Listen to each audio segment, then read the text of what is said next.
Young ছেলে পেলে অনেকে আমাদের প্রশ্ন করে, হুজুর আল্লাহরে নিয়ে অনেক প্রশ্ন জাগে, স্রষ্টার অস্তিত্ব নিয়ে, আখেরাত নিয়ে, কবরের জীবন নিয়ে আমাদের প্রশ্নের অভাব নাই, কারণ নাস্তিক্যবাদের ছড়াছড়ি আশেপাশে আছে না নাই?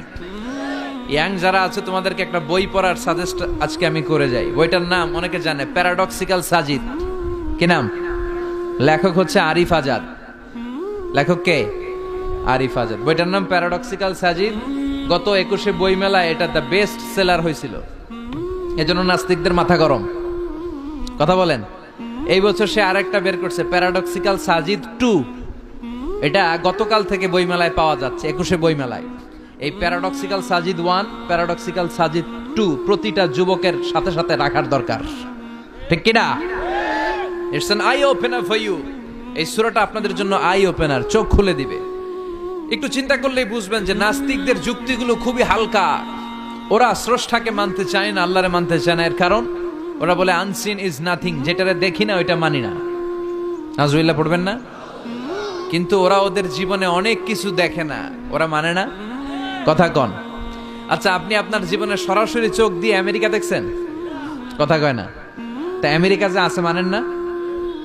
যারা এখনো হজে যান নাই, যারা এখনো যান নাই, কাবা ঘর নিজ চোখে সরাসরি দেখছেন?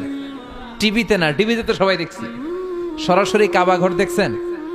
তো আপনি যে দেখেন নাই, আপনি সৌদি আরব যে আছে, কাবা ঘর যে আছে মানেন না? নাস্তিকরা বাতাস খালি চোখে দেখে না, দেখে, কিন্তু নাস্তিকরা বাতাস মানে না। Why do you believe on that? তো বাতাস মানুষ কেন? তোর দাদা, তোর বাবা কোনোদিন বাতাস দেখছে? তুই তোর চোখ দিয়ে কোনোদিন বাতাস দেখেছিস? Do you see the air in the atmosphere? উত্তরে বলবেন no. So why do you believe on that? বাতাস বিশ্বাস করো কেন? Do you see the migraine pain when someone feel in his head? কেউ যখন মাথা ব্যথা অনুভব করে, বলে যে আমার মাথাটায় প্রচন্ড ব্যথা। ওর যে মাথা ব্যথা দেখা যায়? কথা বলেন। ভাইজানের মাথা ব্যথা প্রচন্ড দেখা যাচ্ছে? মাথা ব্যথা থাকলেও মাথার অবস্থা যা, না থাকলেও এটা দেখা যায় না। So why do you believe on that? মাথা ব্যথা দেখা যায় না তো বিশ্বাস করস কেন? এগুলো কপাল পড়া, এগুলো হচ্ছে নাম্বার 1 হাদারাম, উল্লুক্কা পাঠা। এদের দলিলগুলো একেবারে নড়বড়ে। কুফানগরীতে এক নাস্তিক ছিল, সে বলে বেড়াতো আমি আল্লাহরে দেখি না তাই মানি না। কুফানগরীর লোকজন বলে আমাদের এক ইমাম আছে নাম নু'মান ইবনে সাবিত, ওনার সাথে বসলে তুমি আল্লাহরে দেখতে পাবা। সে বলে তাই, তাহলে তোমাদের ইমামকে ডাকো। সাইয়েদনা ইমাম আবু হানিফা টাইম দিলেন, এই জুমার দিন, আজকে জুমার দিন না, এই জুমার নামাজের পরে ঠিক ভর দুপুরে 2টায় সবাই আমরা একত্রিত হব। নাস্তিকও আসবে, সাইয়েদনা ইমাম আবু হানিফাও আসবে। জুমার সালাতের পরে লোকের বন্যা বয়ে গেল, বাঁধ ভাঙা জোয়ার, অনেক মানুষ। নাস্তিক এসেছে, লক্ষ লক্ষ লোক এসেছে, আসে নাই ইমাম আবু হানিফা।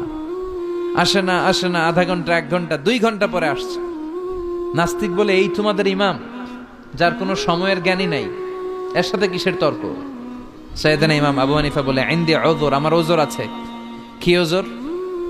সাইয়েদনা ইমাম আবু হানিফা বলেন আমি ঘর থেকে বের হয়ে আসার পথে একটা নদী পার হয়ে আসতে হয়। আজকে এসে দেখি নদীর মধ্যে কোনো মানুষ টানুষ নাই, নৌকা নাই, মাঝি নাই, কিচ্ছু নাই।